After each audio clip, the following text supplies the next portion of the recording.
ॐ सहना भवतु सहनौ भुनक्तु सह वीर्यङ्करवावहै तेजस्विनावधीतमस्तु मा विद्विषावहै।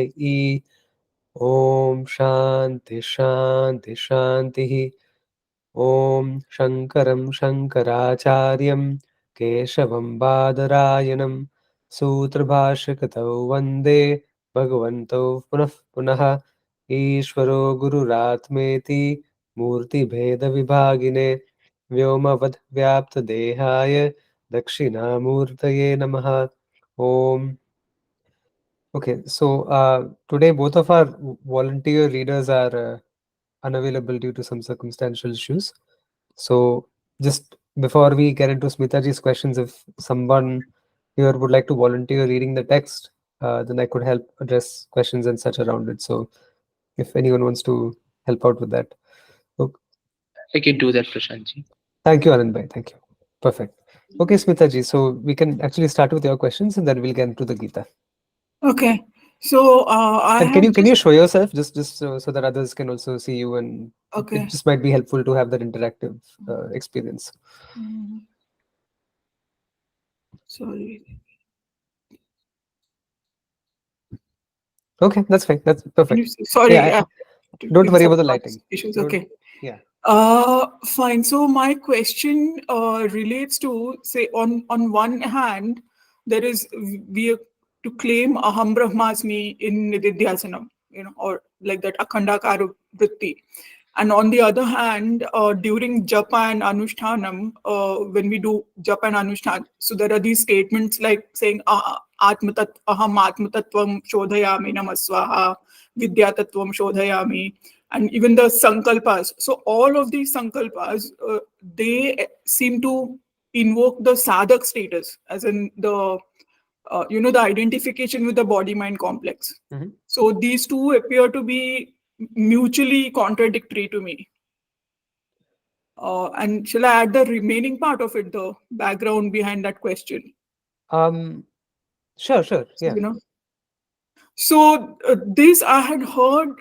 Um, One thing I've heard that in the early stages of Jnana Yoga, there is a very heavy emphasis on upasana. So what they say is that it's not just Shravana Manana Nididhyasanam. You should be doing upasana as well. So now these two are contradictory. And also, on the other hand, I remember my Diksha Guru saying many years back, saying at a certain time, the sankalpa around your japa and anushtanam will also change. Mhm. So that's it. Perfect. Yeah. So this is a great question, and so I think we will delve in sufficient detail on this topic.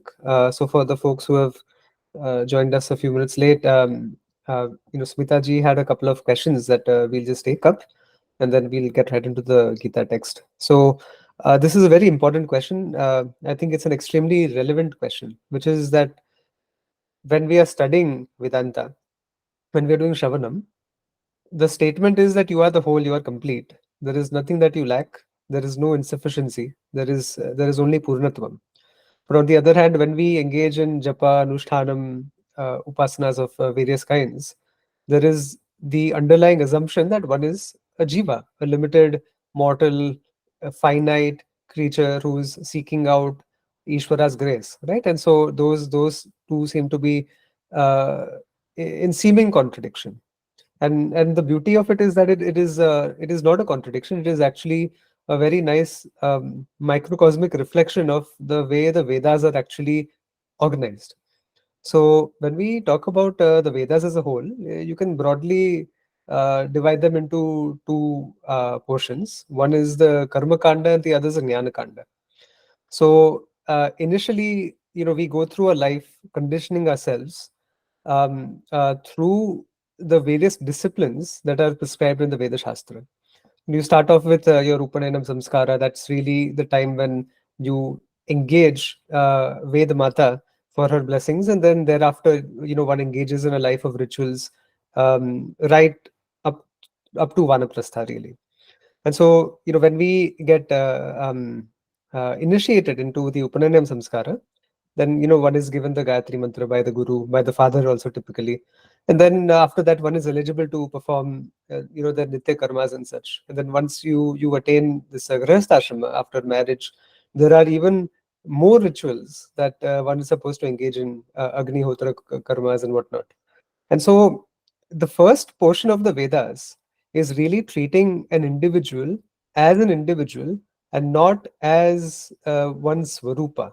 And the reason is that, one can't really jump from, let's say, a basic or rudimentary understanding of reality and life and the consequences of, living this in samsara, and right away jump to this idea, the very fact that one is Brahman and one is actionless, one is without a second, one is untouched, unchanged. There's no transformation taking place, whatnot.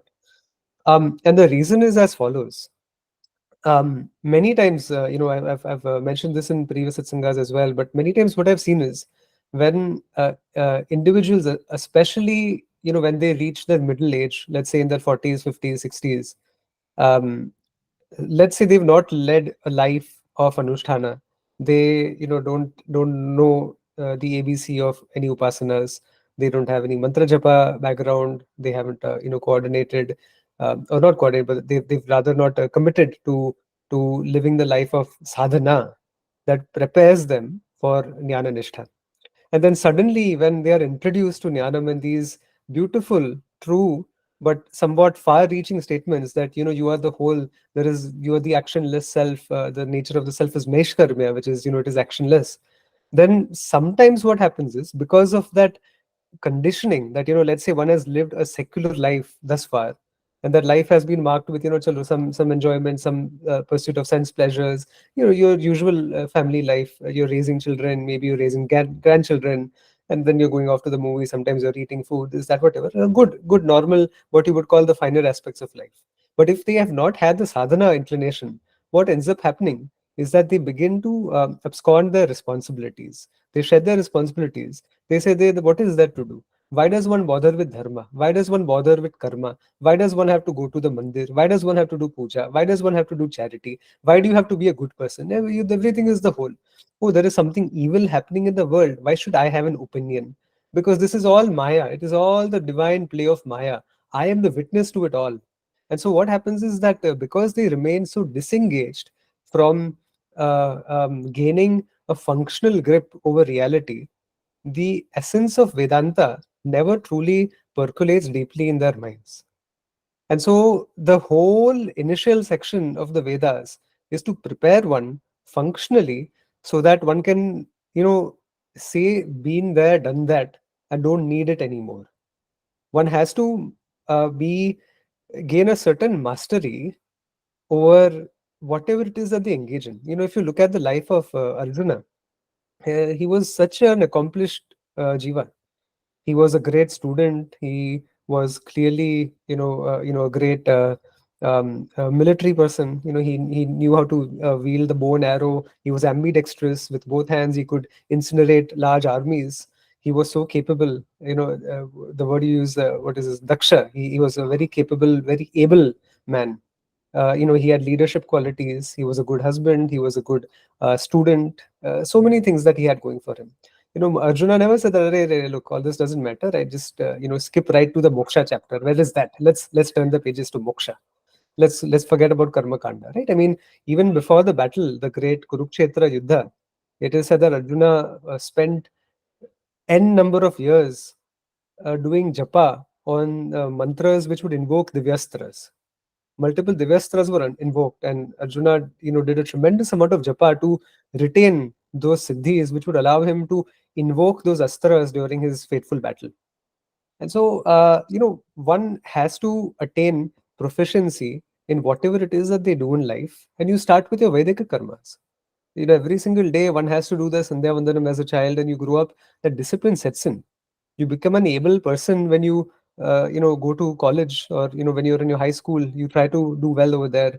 You engage in sports. You try to be a good team player over there. You try to enable others around you to succeed. You try to succeed. You try to make the world a better place. You contribute your skills, your talent, your time your wealth, whatever it may be, whatever it is that one is in a position to contribute, you become a contributor. And so that's what the karma kanda enables one to do, which is to be the best person. Not I'm not talking about the self here as the atma, but to be the best person, to be the best individual that you can, to invoke that individuality to the fullest extent that one has been endowed with based on this jiva upadhi that we are all manifesting through.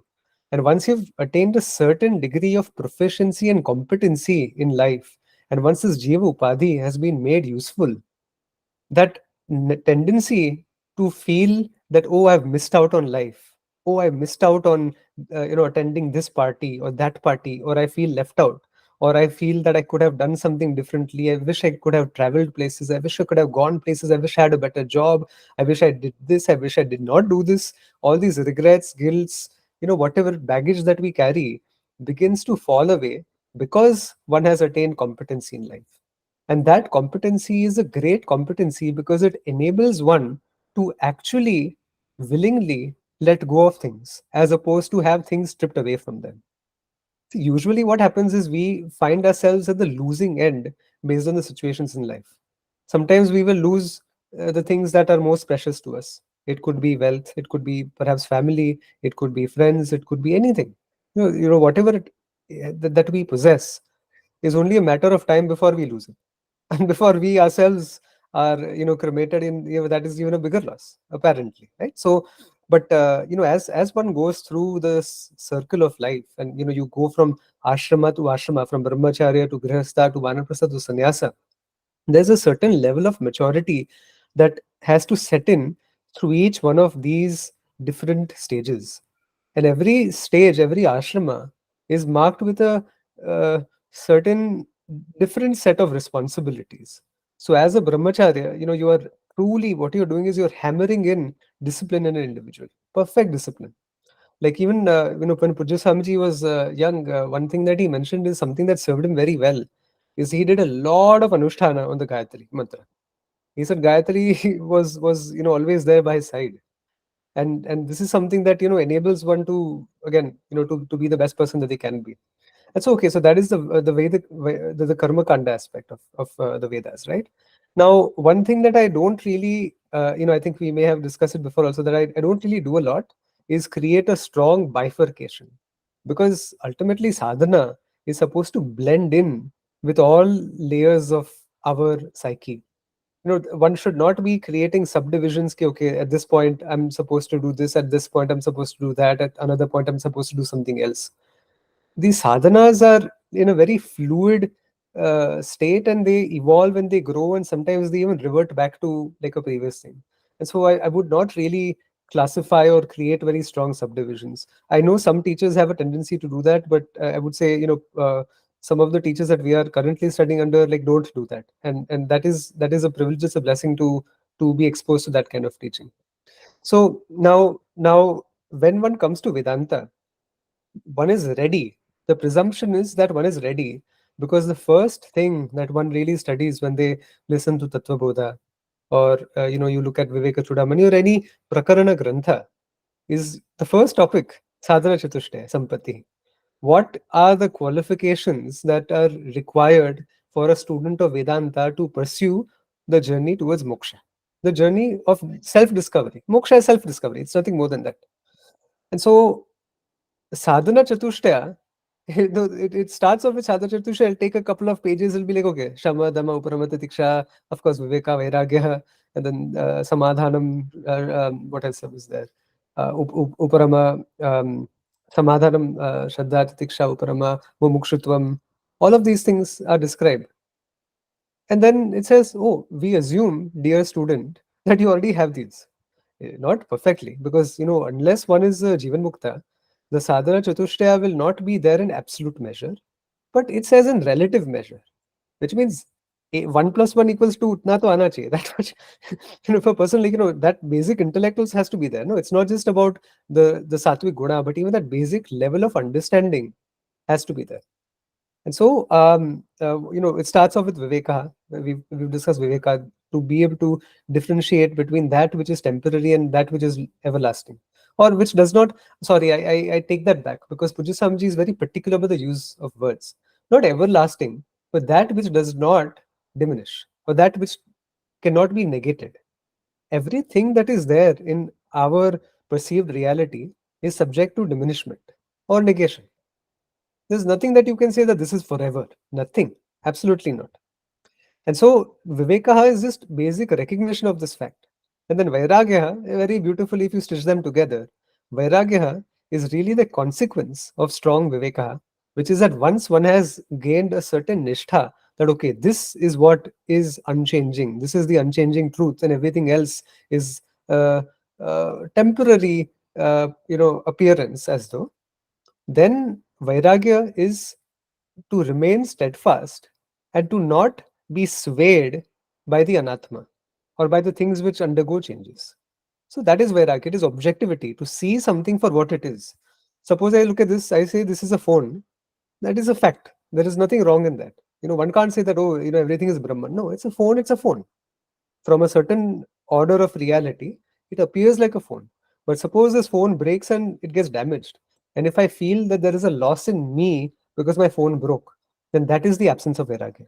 But if I look at the phone as a broken phone, but not that something inside me broke, my heart broke because my phone broke, then that is what you call Vairagya, right? And then we go to Shamadam and other things. So what these different rituals and mantra upasana and what they do is they bring a certain degree of maturity in the sadhaka to again gain that functional clarity and functional consolidation of the person at the individual psyche, not as the atma but at the individual psyche. It puts you together. You're a put together person, you're a sorted person, you will say. So that is the purpose of all of these things. Once you're a sorted person, then jnana nishtha is like, you sink deeper and deeper and deeper. Every exposure to Vedanta pulls you deeper into jnana nishtha.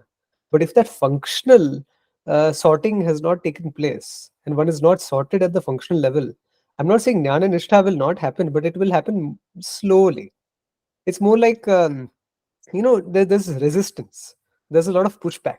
It's not as, um, it doesn't permeate as well into the buddhi. And so that is why there's no contradiction. It is more of a preparatory phase. Now, the next question is that, okay, so, about sadhana, does it evolve? It's a very beautiful teaching from the Shringeri Jagadguru was once asked the meaning of Gayatri Mantra.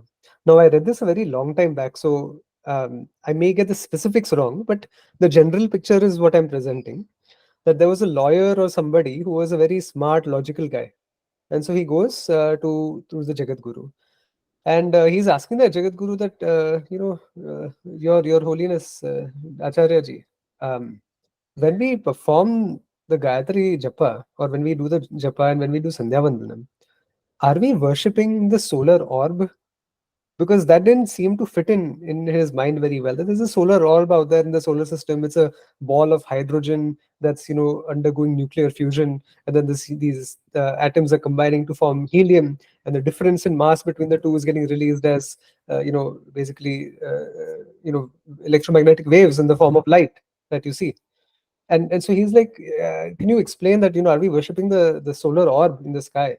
So the Jagadguru said yes. But then, so then this person said, but, I'm trying to understand this a little better, because obviously it's an inert body. It's just there, suspended in space. And it's just like another ball of gas that's out there in the universe. So can you say a bit more? Are we truly worshipping it? He's like, no, we're not actually worshipping the solar orb. We're worshipping Surya Deva. So then he says, okay, so now we are worshipping Surya Deva, which is, the principle that's sitting behind the principle of light. And so then again, he analyzes a little further, because that lawyer guy is a logical fellow. And so then he says that, okay, but even this Surya Deva, it's an entity, it's a Deva, it comes in time, it goes in time. So then, there's a certain birth associated with it, there's a certain upadhi associated with it. So that can't be all encompassing, right? So then the Jagadguru says, yes, we're not worshipping Surya Deva, we're actually worshipping Hiranyagarbha. So then he's like, okay, that makes sense. But then Hiranyagarbha also undergoes, the role is gone when there's what shall we say, when Shrishti starts folding back into its cause and there's this pralayam taking place, Hiranyagarbha is also gone because Hiranyagarbha is also Brahmaji ultimately, and then Brahmaji also has a certain role to play. So he's like, yes, you're right. We're not worshipping Hiranyagarbha in the Gayatri Mantra. We're actually worshipping Ishvara. And so then the next question is, okay, that makes sense. So we are worshipping Ishvara. But then even Ishvara is from the standpoint of the Jagat. But then when the Jagat is no longer there, there is nobody to say that this is Ishvara. And so then the role of Ishvara is also transient in some sense. So it's like, yes, we're not worshipping Ishvara, it is the self alone. And now, can you negate that? Can you go to the next level? No, you can't. And so, beautifully, depending on one's level of maturity and understanding, the same Gayatri Japa itself can undergo 5 different interpretations, and it allows you to worship the same mantra, but in 5 different ways, depending on where one stands in their capability and maturity. And so, a sadhana also has to evolve. And I think there is an end goal in sight, obviously. Like, ultimately it has to, uh, sadhana has to culminate in the recognition of the self as the whole. And the highest form of sadhana ultimately would be, nidharasanan.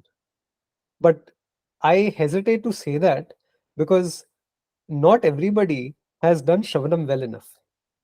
See, nidharasanan is a foundational thing. Shravanam is Shravanam is the study of Vedanta through a competent guru who has fully, completely internalized and understood the teaching of Shastra back and forth and is able to authoritatively unfold it to the willing Shishya who is ready and capable of listening and internalizing this teaching. Now, the qualification for a guru to be a Shrotriya is a very high bar. But sometimes we forget that the qualification to be a Shishya who is worthy of Shravanam is also a very high bar. I can speak from experience just as a general statistic, not to point out any individuals as such, but generally speaking, the people I speak to who have been with Vedanta for a long time, when they share their understanding of the self, of Brahma Vidya, this and that, there are certain gaps. And so suppose one starts contemplating deeply without actually having addressed those foundational doubts, and to have gained a sufficient clarity, not just of understanding, but a vision of the truth that is clearly articulated, then Nidharasanan upon that may do some harm. I'm not saying it will, because obviously it is still going to draw one closer towards the teaching. But in some ways, it will also deepen a certain conditioning if the preconditioning itself is flawed. Suppose my vision of the self in Shravanam is not well established, then if I contemplate upon that flawed vision, then the contemplation will actually create a secondary or a parallel vasana which may throw me off track.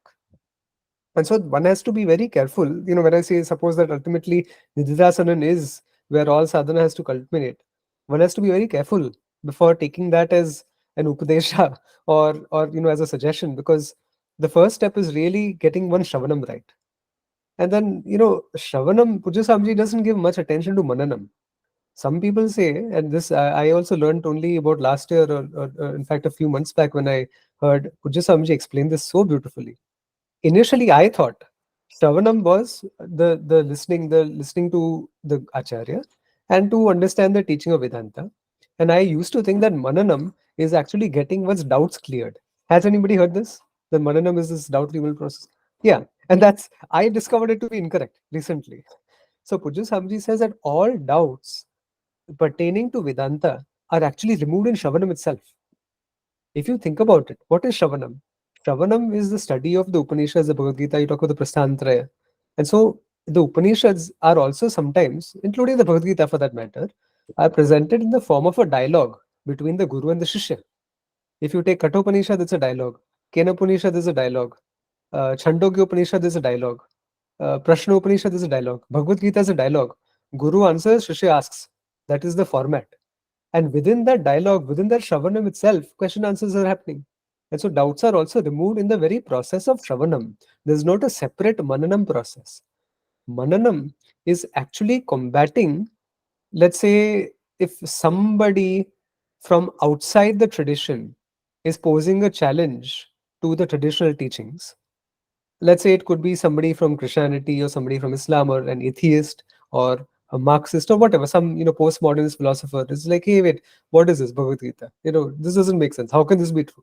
Somebody posing an external question from outside of the tradition and trying to negate the tradition, to be able to negate those notions and provide responses that adequately address those contradictions, that is what is Mananam. And so we see that there is some Mananam happening in Brahma Sutra Bhashya also. Adi Shankaracharya Jagadguruji has debunked the Bauddha teachings. He's debunked the Jaina teachings. He's debunked the Purvamimamsakas, Sankhyas, Nyayikas, so many others. Charvakas are not even worth negating, but he's debunked a lot of these people, right? And so that is the Mananam process. Shravanam implies that one has absolutely no doubt about the teaching, but Mananam will prepare one to negate counter factual opinions from other schools of thoughts and such. Okay, so Shravanam is what is paramount. I recently heard, I recommend this to everybody. I may have already recommended it, I'll do it again. One second, just 1 minute.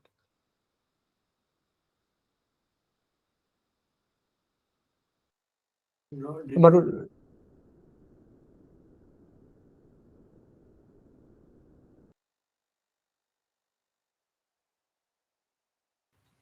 sorry about that. Um, so sorry, where was I? So Pujya Swamiji is given 25 talks on Shravanam, Mananam, Nididhasana. I will send you all the talks if you want. Just ping me, and there's a Google Drive link that I will share with you all. Or I will just send it out anyway. You can listen to it at your pace. The first 23 talks are purely on Shravanam. The 24th talk is on Mananam. The 25th talk is on Nidhyasana. That is how much importance Pujya Swamiji gives each of these processes. As a sadhaka, even one of my gurus, Swami Divyananda Puriji, he says that sabse shresht sadhana hota hai swadhyay, based on the teachings of the guru. The Shravanam part is paramount. Everything else will happen on its own. When you repeat, see, Mananam is not required because, frankly, for most of us, we want to study Vedanta for ourselves. Very few people want to go and start teaching other people. And so the Mananam process, where one has to negate other schools of thought and negate other opinions out there in the world, it's an optional thing. If you want to do it, it is not going to harm you, because it can only help strengthen one's own conviction. In fact, personally, if you ask me, based on my personality and such, it helps me to do Mananam, because when I know what is wrong in other traditions, it only creates a greater contrast to better understand my own tradition. I can't understand my tradition truly well until I can confidently see that other traditions are in contradiction. Suppose, one talks about rebirth, then obviously this notion of one life and salvation doesn't hold true. Same with karma, right? And so then, eternal heaven versus temporary swarga, all of these contradictions only help bolster our own perspective. So it is not to deride or decry anybody else's way of thinking, but it is just to strengthen our own. So Mananam can help. But if a person has not done Shravanam well, I say that 90% of a sadhaka's focus in the study of Vedanta should go in Shravanam, and maybe 2, 3, 4% in Mananam, and then the rest in Nidhyasana, whatever else remains. And why do I say that? Because repeated Shravanam itself becomes Nidhyasana. Suppose you listen to something for the first time, the mind has a limitation. It can only entertain one vritti at a time. This is very beautiful. If you've ever watched an old reel, I don't know if you've seen these Charlie Chaplin movies, or films from the 1910s and 20s. Sometimes you see that the reels are moving quickly, and that's why they're called motion pictures, because they are actually pictures, but they're in motion, and they give the appearance of a film, a continuity, right? It's like a flip book. If you have a flip book, then you see these different pictures, but it appears like a movie. And so that is somewhat how the mind operates as well, which is that we, um, the reality has a perception of continuity, but the mind can only entertain one vritti at a time, but the frame rate is so fast that it appears continuous. So the mind can only entertain one vritti at a time. And this is why this whole notion, frankly, in this modern society of multitasking, that is not a good one, because you can never attain depth while you're multitasking. And there's a very simple way to disprove that multitasking is a good thing. Try to meditate and go deep while multitasking during meditation. It won't work. And so to get deeply ingrained, anything, any form of knowledge, anything, to have it deeply ingrained requires focus and an ability of the mind to stay in one place. So the reason I bring this up is because while one is initiating the Shravanam process, the first step is really, trying to grasp, wait, am I understanding this correctly? What did the Guru just say? I hope the Guru says it again, because I think I missed it the first time around. These connections are not quite fitting in. Right? That is where the mind really goes, because you're creating a mental map. You're creating a map of everything that is taught. And once that exposure has deepened enough and has sort of shown you the lay of the land, the next time around when you're exposed to the same teaching, your attention doesn't go so much to try to understand it, but you begin to abide in that teaching. You begin to allow your mind to ride with that teaching. This, I would say, is the most important step that sometimes a person may miss. And I can speak from experience that I've, for, pardon the French, but I've screwed up many times here. It took me a while to get this appreciation, because initially my focus really went more on the logical side of things, that okay, let me try to understand what the teacher said, why the teacher said this, what is this. And my mind was so extroverted in terms of what it was preoccupied with, that I did not allow it to go for a ride. The teacher has to take the mind for a ride, and you have to ride along with the words of the acharya for nididhasanan to actually take place, even while listening to the talk. And when that happens, there is no resistance, there is no pushback, there's nothing. You are just open and transparent and porous, and the teaching starts to sink in. That is nididhasanan.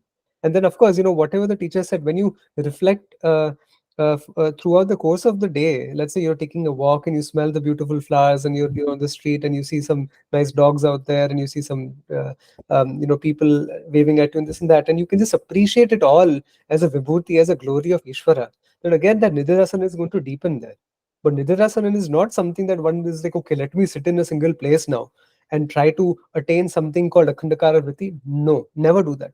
Pujya Swamiji said someplace, and I'm going to try to find the exact quote. Hold on, I've uh, put this down somewhere, because I make my own notes sometimes about very pertinent things. Let me read it out. Okay, 1 second. Huh. Pujya Swamiji says, Akhandakara vritti is not needed. Uh, the self, 1 second, sorry, 1 second, where's this? Huh. Swamiji says Akhandakara vritti prakriya is dangerous because one waits for it.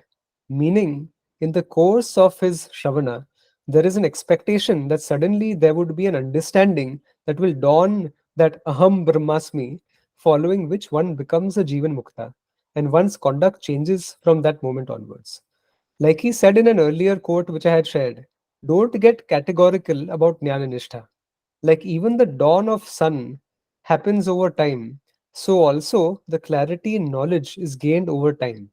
Clarity in knowledge is a process which happens over time. The Akhandakara Vritti model is an antithesis to this position and seems to communicate that knowledge happens at one particular moment when the Akhandakara Vritti happens. This leads one who may have gained the knowledge into a denial mode, if there is an emotional eruption, especially. One concludes that the vritti has not taken place. That is why Swamiji said Akhandakara vritti is understood to have happened after it has happened. If you have agreed to the revelation that you are a Brahman and you have no doubt over it, then the Akhandakara vritti can be understood to have happened. The fact that there is a future conduct or behavior triggered by the unconscious does not deny the fact that this vritti has taken place and that one is a jnani. And so that is why, to your earlier question about Akhandakara Vritti, I would not give it much attention. Just allow jnana, like you steep your tea in water for a while, and then the color becomes darker. That is how jnana nishtha deepens. Allow the mind to steep in the knowledge of Brahman, and don't look for a certain vritti that, aha, now I am a jnani, ding, ding, ding, ding, ding. There's not going to be any announcement or bells ringing or even a moment of fullness when jnana takes place. In fact, as Pujya Swamiji also alludes to, sometimes one may have become a jnani also, but due to your unconscious bubbling towards the conscious mind, one may become very upset or sad about something. And then that may lead one to reject the fact that one is already the whole. And they may think that, Arey, I'm not a jnani, and then that will create a new form of condition. This was based on what somebody had explained to me. There's one more thing that I also wrote somewhere. Um, 1 second. On Akhandakara Vritti. Yes. So this was again me assimilating this idea further. Akhandakara Vritti is not needed. Pujya Swamiji is right. If Akhandakara Vritti becomes the goal, or even one's understanding as a requirement, then Brahman will be missed in other moments. Brahman is present in each and every karaka, in each and every object, in each and every situation, in each and every person. Read everything below in the light of that. Jnana Nishtha arises and strengthens over time. Whether it culminates as Akhandakara Vritti is immaterial. But if one fixates upon it, it may even derail one from the process, which is to recognize the presence, nay, the very reality that is Brahman, in everything at every moment. Rest of what's below is really more of a technical. And anyway, so then I get a little technical in that. But any questions so far? I know I've covered quite a bit. Does that add more clarity? Good. Okay. So then we can get into the Gita text. And Anandji, I'm going to uh, lean on you to read it for me. 1 second. Thank you, Prashant bhai. Thank you, Sure. everybody. Yeah. Namaste. And thank you, Smitaji, for joining. I don't know what time it is there, but 2 o'clock? 2 o'clock in UK. So at night.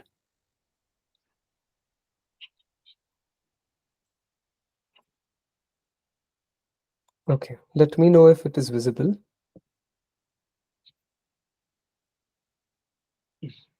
Perfect. Okay. If you can read from here. I can see it here. So should I start from who holds on to what? Yes, please.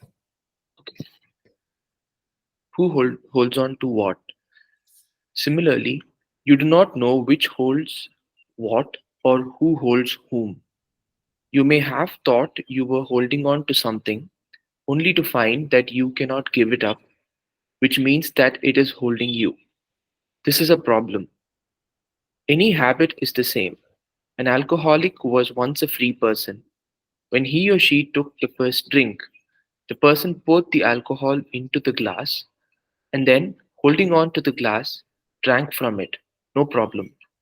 However, after some time, the person finds that he or she does not drink at all. As soon as happy hour arrives, the bottle tells the person, "Come here," and he or she goes like a zombie. Then the bottle says, "Come on, pick me up," and the person picks it up. It says, "Come on, pour me into the glass. Drink," and the person drinks. Then it says, "One more, one more," and the person takes more and more alcohol without his volitional control. Who is this person now? The one who was previously free? Does he or she drink? Or does the drink the person?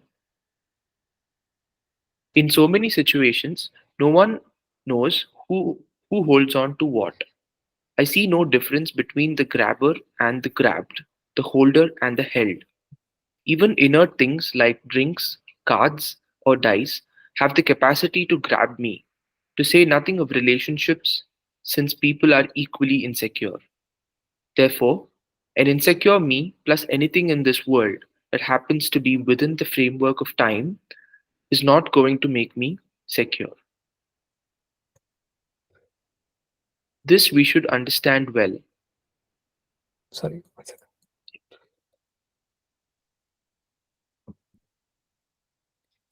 Sorry.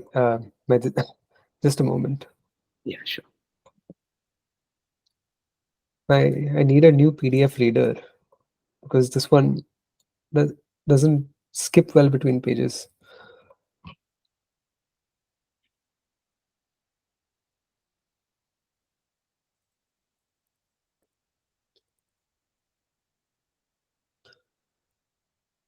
Okay. But let me address that while I find the page. So couple of thoughts there. Has anyone watched The Shining? This movie called The Shining. No, nobody. Uh, Okay. It's a Prashant, 1 second. Sorry. yeah. Uh, I have the series of this Bhagavad Gita home study Uh-huh. course. I have all the 9 volumes with me. Uh-huh. But which book you are referring here? I'm not finding that in these books. I'm referring to, this will be the first volume really, But first and volume, I think I'm I'm on not the finding it. sorry. I'm not finding this particular text in this first volume. This might be an older edition, but we can compare your text once you have. Um, one second.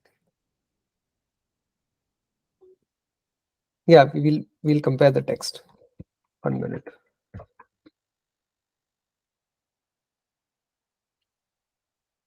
Okay.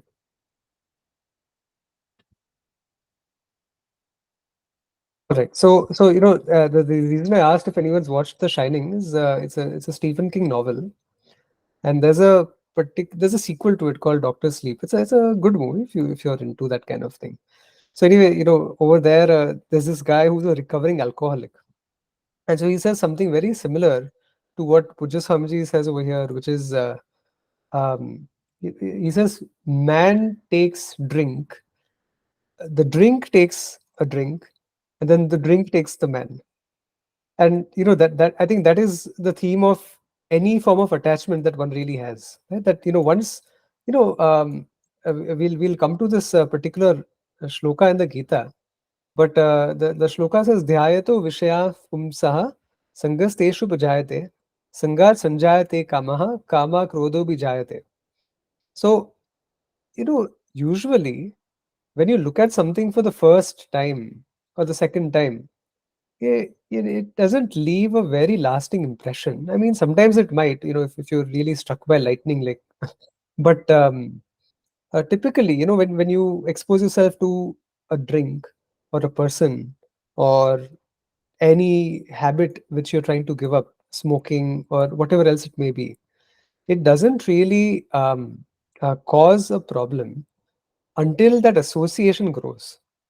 It is only repeated association with whatever it is that causes our mind to become entrenched in it, and that tadatmya, that association, is formed when you begin to relate to something. If you walk by a person on the street, and it may be some pretty girl or whatever it may be.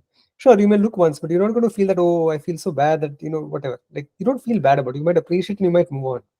But if that pretty girl happened to be your girlfriend, and then things go wrong, then suddenly there's a heartbreak that follows, right? And so this is what happens in life ultimately, that the things that we think are crutches for us to hold on to our notions of a comfortable reality end up actually disabling us. We thought they are helping us move through and to succeed in life and to sort of transcend that limitation, but they become the crutches make sure that you don't have legs anymore. And so that's why, Pujya Swamiji, I think, explains somewhere, and I think I'm internalizing it